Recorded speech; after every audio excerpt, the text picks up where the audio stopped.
Olá, galerinha sensacional, tudo tranquilo com vocês? Muito bem. Nesta segunda aula sobre a história da escrita, nós vamos estudar aí um pouquinho a história do alfabeto. Mas antes de entrar nesse assunto, é bom nós relembrarmos a última aula. Na última aula, nós estudamos aí a origem da escrita, que remonta a 3.000 anos antes de Cristo. E, diferentemente do alfabeto, a escrita desta época era ideográfica ou pictográfica, ou seja, para falar, por exemplo, a palavra boi, simplesmente a pessoa desenhava ali a cabeça de um boi. Ou para falar a palavra ave, a pessoa desenhava uma ave. A escrita pictográfica e ideográfica era representada por desenhos, diferentemente do alfabeto, onde cada símbolo tem um som, que nós chamamos aí de fonema, não é? Esse som, por exemplo, M tem o som M. P tem o som P. N tem o símbolo do som N.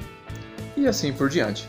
Bom, mas antes de falar propriamente do alfabeto, é preciso lembrar que antes da escrita, as tradições eram transmitidas oralmente. E isso é muito importante, pois a fala, bem antes da escrita, já fazia parte da comunicação entre os seres humanos. Porém, a fala, a tradição oral, ela não é tão eficaz como a escrita, por muitos motivos. Por exemplo, você já viu aquela brincadeira chamada telefone sem fio? Pois é, imagine uma fila de alunos, todos sentadinhos em sala de aula. O primeiro da fila fala abacaxi para o de trás, e o de trás para o outro, para o outro, para o outro. Quando chega lá no final da fila, esse abacaxi provavelmente virou um abacate, ou quem sabe até uma beterraba. É o que acontece com a tradição oral. Com o passar do tempo, ela perde a sua originalidade. Ela perde aí parte de sua essência. Porém, a escrita não. Imagine você a mesma fila de alunos, onde o primeiro pega um papelzinho e escreve abacaxi. E ele passa esse papelzinho para o de trás, para o de trás, para o de trás, até chegar no último da fila. Obviamente, a palavra escrita não vai mudar, correto? Muito bem, essa é a importância da escrita. Imagine vocês que lá 3.000 anos antes de Cristo, um homem descobre ali uma receita de um remédio que pode curar aí a dor de cabeça. Ele mistura ali alguns elementos naturais, né? Uma medida exata de cada coisa, e ele acaba elaborando esse remédio. Porém, se esse homem não sabe ler e nem escrever, provavelmente ele vai passar essa receita oralmente, e isso é muito importante. Porém, com o passar do tempo, essa receita pode sofrer alterações. Ela vai perder a sua originalidade, porque ela não foi escrita no papel, ela não foi registrada, ela não foi guardada. Agora imagine vocês um ser humano aí em um determinado lugar do mundo, lá 3, 4.000 anos antes de Cristo. Ele consegue descobrir uma forma de operar, fazer uma operação no coração, ok? Ele consegue trocar o coração do ser humano. Vamos pensar assim, né? Fazer um transplante de coração.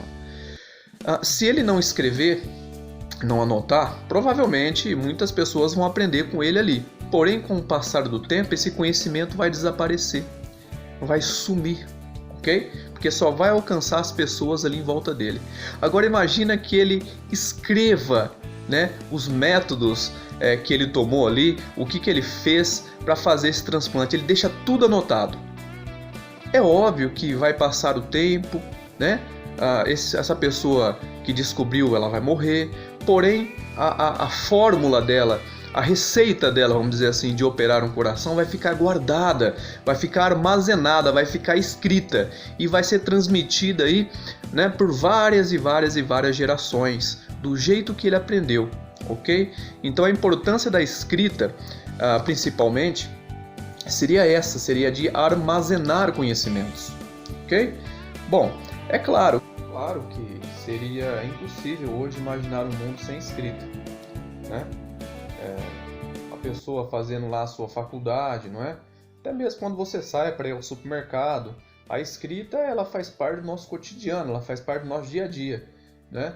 Eu imagino como deve ser difícil para uma pessoa nos dias de hoje, não é? Que não tem a habilidade de ler e escrever. Com certeza o cotidiano dela fica muito difícil, fica muito complicado, né? Até mesmo aí para tomar um ônibus, ela acaba dependendo de outras pessoas, né? Para saber a direção que esse ônibus vai, né? Enfim, hoje a escrita não tem como imaginar um mundo sem ela, né? Ela faz parte desse nosso mundo. Mas vamos à aula em si. Bom, o alfabeto. O alfabeto tem mais ou menos aí 1000 anos antes de Cristo e foi criado pelos fenícios. Bom, quem são os fenícios? Os fenícios eram povos que viviam ali onde hoje é a Palestina, tá? Uma região, na verdade, bem pequena. E esses povos não tinham um excedente de terra para o plantio ou até mesmo para as grandes criações, né, de animais. E eles se dedicaram ao comércio. Eles vendiam principalmente madeira, que era usada aí na fabricação de navios, e também um óleo que eles extraíam de uma concha, né, de um molúsculo, que eles usavam para tingir tecidos, né, de púrpura, ok? Um roxo aí, não é? Bom, e esse contato com outros povos, com os egípcios, principalmente também com os gregos, é onde o alfabeto começa a se disseminar, né, ali entre a África do Norte, né, no Egito, no caso, e também na Europa, né, principalmente na Grécia. Os gregos, assim que entram em contato com os fenícios, além de gostar muito aí desse óleo que eles vendiam para tintura, eles acabam absorvendo também essa nova forma de escrita, né? Esse alfabeto. Porém, o alfabeto fenício ele possuía apenas 22 símbolos, tá? Ou seja, 22 consoantes, né?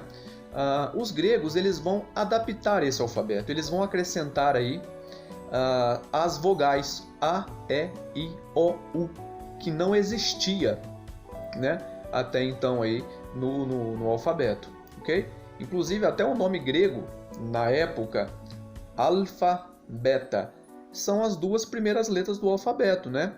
Só que é a forma que os gregos davam o som ao A. O A era alfa e o B era beta, ok? Aí acabou ficando alfabeto. Hoje o alfabeto, pessoal, ele é usado aí por vários povos, né? Em vários países, né? França, Inglaterra, Espanha, né? Estados Unidos, Portugal, enfim, o mundo inteiro, ou boa parte do mundo aí, usa o alfabeto. O alfabeto ele é adaptável, né? Ele pode ser usado em qualquer língua, né? Só vai mudar aí o som, ok? Por exemplo, o alfabeto inglês. O A seria A, o B, B, o C, C, ok? Já o nosso, o A, B, B, C e o C. Bom, é claro também que cada país acaba adaptando alguns símbolos a mais aí. É o caso da Espanha, por exemplo, né? Que tem aquele N com tio, que tem um som de nhen. Exato, nhen. Por exemplo, anos, años. E também temos aí o CH. No alfabeto espanhol tem o som de tss. Isso, tss. Por exemplo, Chile. Ou até mesmo um ritmo musical muito conhecido aqui em países da América Latina, como a bachata. Ok? Então existe apenas algumas adaptações. Cada país tem aí a sua adaptação de acordo com a sua língua. Maravilha? Bom, agora eu vou propor para vocês aí uma brincadeira. Bom, coloca na tela aí. Muito bem, olha só. Vocês estão vendo aí, pessoal, o alfabeto fenício, né? O alfabeto fenício antigo aí, mais ou menos 1000 anos antes de Cristo. Agora, a ideia é o seguinte. Dá um print aí na tela ou dá um pause no vídeo e transcrevam aí para o seu caderno este alfabeto, ok? Muito bem.